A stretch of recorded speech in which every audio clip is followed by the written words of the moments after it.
Hey guys, Pushing Film here. We're on this rooftop and we just finally checked our YouTube.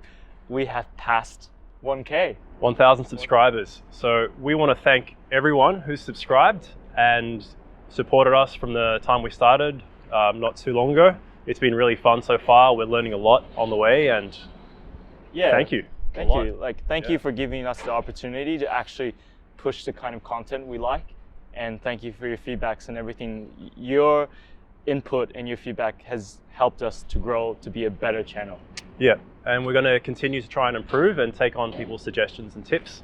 So we recently just put out our Sydney vlog, which was heaps of fun. You know, we were on a coincidental holiday in Sydney and we filmed a vlog there and just put it out last night. So far it's getting pretty good feedback. We know it was a little bit long and our audio was a bit difficult, especially at Rewind Photo Lab. But we're working on that. We're trying to always improve our technique and equipment as we go along. And we're hoping to do more vlogs like that. We want to do one in Tokyo. We want to do it in other cities. And if you have any suggestions for that, let us know. Yeah, so we'd like to do more vlogs. If you'd like to see more vlogs, let us know. Yeah. Or even like what kind of reviews would you like us to review? Or if we missed out any places in Sydney that we should have gone to, please let us know. For sure. Yeah. So you've been shooting with the Mamiya 7 lately, your new toy? Yeah, so I just want to give you guys a little update. I've shot 2 to 3 rolls on this, and I gotta say I really like this camera. It is super light and it's just like shooting a rangefinder. Yeah. And I'm starting to really like the 6.7. So what I find is I'm shooting with 80mm lens, and which is equivalent to 35mm with a 40mm. At first I thought it would be like, I don't know if it's really my thing, but with the 6.7 it's actually a shorter negative. So. Yeah. And it kind of turns out to be closer than the 50mm than really what I thought. Yeah, it does. I shoot with the Pentax 6.7 and I love shooting with that when I can as well, but it's 10 shots. Yeah, and it's 10 shots. It's hard to afford shooting it often, that's the only problem. It's expensive, but at the same time it forces you to slow down, check your meter, check your camera settings. I've messed up 2 or 3 shots over the last 3 rolls just by not setting the shutter speed correct, or like there's one shot I even forgot to take the lens cap off. But you know, rangefinders are rangefinders. They're easy to use and I just love them. Yeah, and you'll probably do a review on it soon. I'll do a review. I'll show you guys my shots and I'll give you guys my personal experience with this camera and if I do recommend it or not. For sure. Yeah. So we thought we'd talk about what film we've been shooting lately. I recently bought some Berger Pancro 400.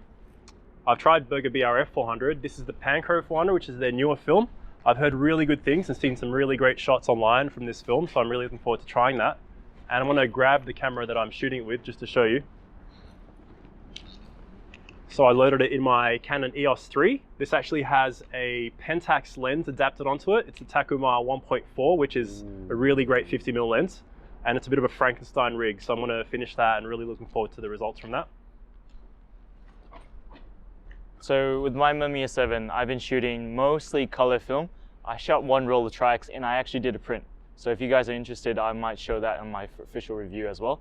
I generally like Ektar a lot lately, but the problem is like it's 100 speed. Yep. So I'm thinking about shooting Portra 400 and kind of mix it up a little bit and see how I go. Like this kind of lightning situation, probably I would be better off with the Portra 400. Yeah. So yeah. Cool.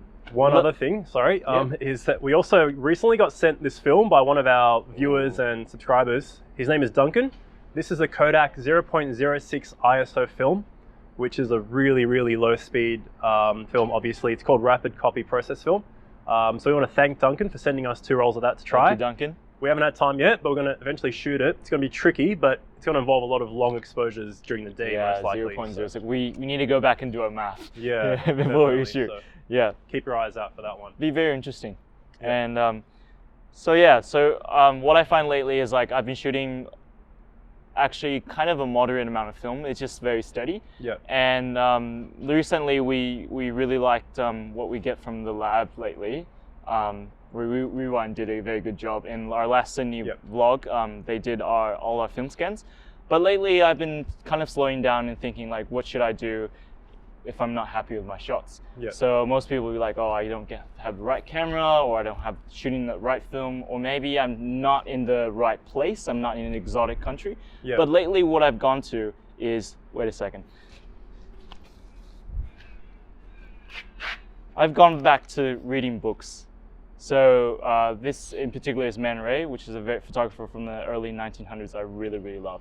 So whenever I feel like I'm down with myself, I always look up to these great photographers and find more inspirations. Definitely. That's a really good tip. And what I get in the same situation sometimes, and what I find is that you've got to stop looking at what everyone else is doing and trying to imitate someone else's style, and just go with what you feel like shooting. Exactly. Just enjoy shooting. Don't try and imitate what people are doing on Instagram, on Facebook.